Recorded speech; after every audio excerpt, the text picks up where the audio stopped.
Okay, so I kept putting off the movies for whatever reason. It was just like you would have thought I had like 20 of them, but I had like 10. But this one right here is going to get its own post review, and that is Breadwinners. Oh, sorry, Breadwinner, The Breadwinner. I just didn't get around to watching it, but we'll do that soon. We'll do that tonight. But it's gonna be like I have plans tomorrow. Tomorrow morning, I'm doing the stream. I don't usually make posts about that. Like, oh, I'm going live with these people because they don't seem to get very many like views, likes, or anything on my posts. So I just imagine people don't see it. I do test it on my second account because I'm subscribed to myself, my second account, so I can test that kind of shit instead of having to text my cousin or anything like that and wait for his response. So I just have it on my second account. And I wasn't seeing it, so it's possible you guys just don't see the posts unless you go by posts. YouTube is very weird, so I would not put it past them not to do that. And honestly, some of you guys could be on the computer, so you don't see it on the computer, like especially then. But I will make a post on that. So what was I saying about the post? I was saying about the post. Oh, I would post about that doing the live stream, but I feel there's no point. But it's with Legion, so and I think most of you guys are subscribed to Legion too. You came from that side of YouTube anyway, so if you're subscribed to him, you would have seen it. One of you did. One time, I forget who. I would have said who it was, but like, hey, the guy was like, hey, it's nice to see you here. Nice that someone had noticed me. But without further ado, let's get into the movies and comics I actually watched and read. Beauty and the Beast, both the original animated version and the live action version. Now, there's another movie here I did not even bother to watch. Now, obviously, the animated version of the Beauty and the Beast is like perfect. Like, it is one of my favorite. Honestly, it might be one of my favorite Disney movies in general. I think it has a perfect pacing. Yeah, it's only 85 minutes, but it's just like it keeps you entertained throughout. It's one of those movies you think, oh, it's a little movie for girls. It's not gonna be that good, and then you're completely blown away. Why can't we have those Disney movies anymore? Then the live action version is everything that like is the definition of mediocre. Like I would at least be fine with a so bad it was good version of this movie, or there's a bad version like to where it's like, oh my god, kind of like that happened, did that with that, but it's just mediocre. It's just boring, honestly. And it's 2 hours and 9 minutes. It's 85 minutes, and everything they added in is kind of like unnecessary. And Emma Watson is no Belle at all. The Beast, what was it, Dan Stevens? The stickers covering it. Yes, Dan Stevens. He gives a good performance as Beast. I don't know why I couldn't think of the word. He gives a very good performance as Beast. Not as good as the original, but like I wouldn't mind if you had to do a live action version, cast him as Beast. I think that was a good casting choice. There's a few other things I like that it was more. There was more screen time dedicated to the mother, which I didn't even know was in the original. I think it probably mentioned her once or twice. It was just one of those things I never even thought about when I was watching the animated version. So the live action version, bringing that up, I think was a good choice. But it's very generic, and it's very, oh gee, I wonder what happened to her, and it's like very like corporate, honestly. Didn't even bother because of how much I did not like the Beauty and the Beast live action. I didn't even bother with the live action Aladdin. I was just out of pure curiosity. I mean, yeah, okay. You guys seeing it now, like, oh, would you expect anything out of it? No, but I was just like, it was just pure curiosity seeing what they did with the live action versions, and all that intrigue has completely gone away with the Beauty and the Beast, with watching Beauty and the Beast live action. So congratulations, Bill Condon. Then Watership Down. That's the last movie? Yeah, that's the last movie. Watership Down, I thought was very slow. I think I need to watch this again to fully appreciate this movie. For what it is, I think it's one of the most ballsy kids films ever. I haven't watched Breadwinners. I will watch it. But I mean, like, I might just put it on like a streaming service I have, like, watch on my streaming services. I just feel like I won't finish it by tomorrow. If I don't finish it by tomorrow, then I will, because I have a lot to read. I still kind of got far behind. Very far behind. Rebels is probably my pick of the week. Now, I'm going to go to my phone here, because this is part 2, and it's unfair to say a pick of the week for like this. What did I say for the first half, I wonder? I do wonder that. What did I say for the first half? What's way back here? Here we go. Nope, that's my birthday haul. Like with my birthday haul, I took a picture of the stack. That's what I do on Instagram. No, come on. It's just the movies anyways. I would say overall my pick of the week is... honestly probably is Rebels. And I want to reiterate, I only count the ones that I have not read before. Yeah, honestly. Overall pick of the week was Rebels by Brian Wood. This was like the perfect, like, when I say I don't mind historical fiction, this is what I mean, because this makes it interesting. I honestly would not mind a movie being, or a TV show being made out of this. So this is how you make it interesting. I think it's just so dry when you're just reading the history books in class. They're just telling you about it, and they don't really get you into they don't let you escape into the world of the redcoats and like how it was back then, and like the Revolutionary War and stuff like that. It's just kind of telling you about it, not showing. And obviously history books are going to do that, but this one shows you, and it shows you very well. And this is a great example of why I love comics so much, because for them to describe like this right here, it's such a perfect example. There's no dialogue whatsoever except for right here. And for a book to describe that, my brain is not going to click in. So just show, that's just two pages of this, where it's just one little bland dialogue. So for them to just describe it, no matter how good they describe it, it's still not going to be as good as me seeing it myself. Now, some can describe it really well, I will admit, but for the most part, this is why I like comics. I can see what they're trying to show me very well, you know? I don't think I'm saying very well. Like, to the extent to where they want me to see it, because it's the artwork. Of course, sometimes the artwork can be so bad you have no idea what the hell is going on, but here it's done perfectly. Like this, my pick of the week. I would say even if you're not into the subject matter, to get in to read it. And it's probably my favorite Brian Wood story, next to New York 4. And yet again, an example of he doesn't just need to be doing dystopian comics for. It's not just his strong suit. Dystopia is. It proves that dystopian comics is not his only strong suit. That's what I was trying to say. Deadpool by Kelly Thompson. Actually, I reviewed this before, because I was going to return it, but I wasn't going to return it. I reviewed it. Maybe I was going to return it, but I didn't end up doing it, and plan on doing it. No, that's right, dude. Duh.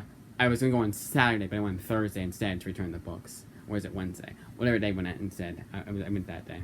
Would not have been Friday, so I think it was Thursday. But this one, it was just very bland. There is a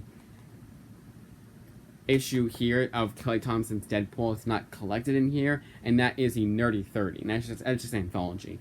And that one was actually, like, that one gave me exactly what I wanted out of her Deadpool run. The best way to describe this comic is it's just a lot of just, like, bland. It's bland. That's the number one word to use to describe this comic. Just bland. The jokes are bland. The storyline is bland. The writing is bland. The world itself is bland. The artwork is, in my opinion, the only thing that's a little bit more than bland, but still kind of all around bland. And that's Kelly Thompson for you. But honestly, I wouldn't say that is, because I really liked her Star Wars book. I thought that was like perfectly. That was like the comic that last week I was saying had the perfect pacing. And her Jessica Jones run is my second favorite run. Of course, I think it was like 2. But it's a worthy follow-up to Brian Michael Bendis's long-ass run on Jessica Jones. Like, pass off the reins to her, that was a perfect one to pass the reins off to. This one didn't finish. This is a Planned Parenthood book. This is just kind of like, what the hell am I reading this? Even the Mara Wilson book was just, can I get to it? I don't know if I can. But it wasn't even a story. It was a little, it was just this. That was it. It's a little pamphlet. Oh, cool. It's a little parody. Awesome. This was 99% lecture, 1% actual interesting story. Now, it wasn't like annoying lecture, like I was like, oh my god, you're like biased ass. Like, no, it was just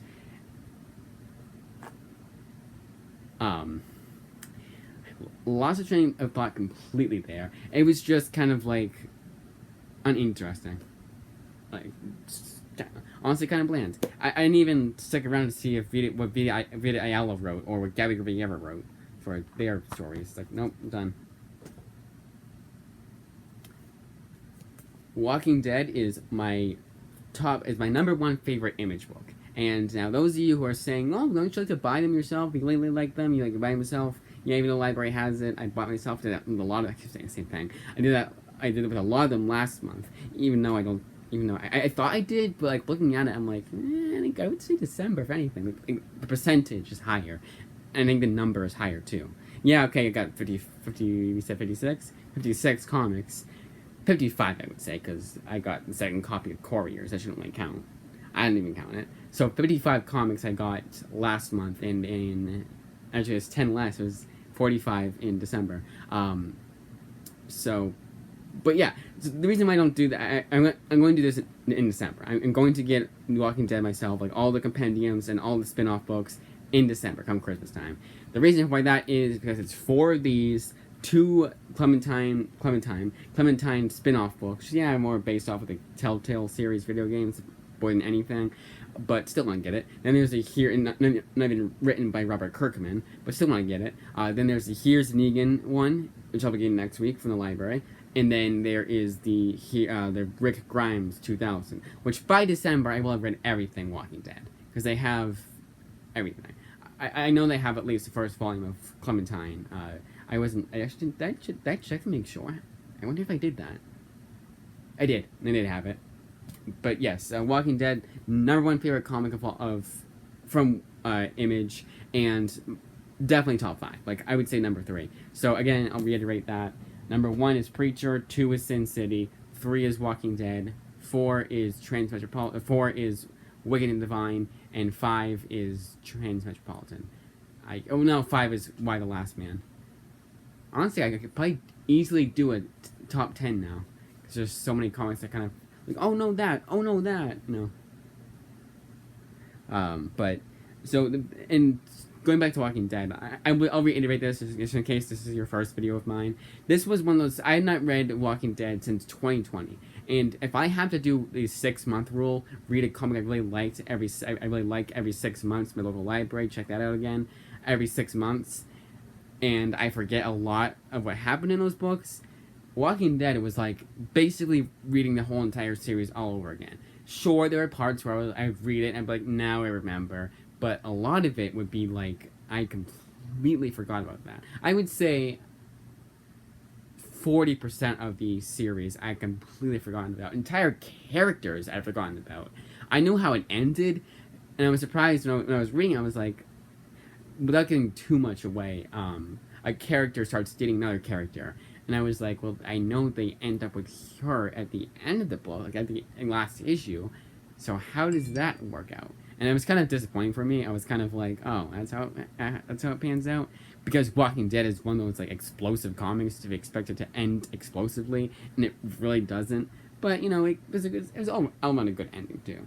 Now, one controversial thing. This is not a huge spoiler. It's a mild spoiler. But between issues 192 and 193, 193 being the last issue, there's a huge time jump. And I don't think it's that bad a thing.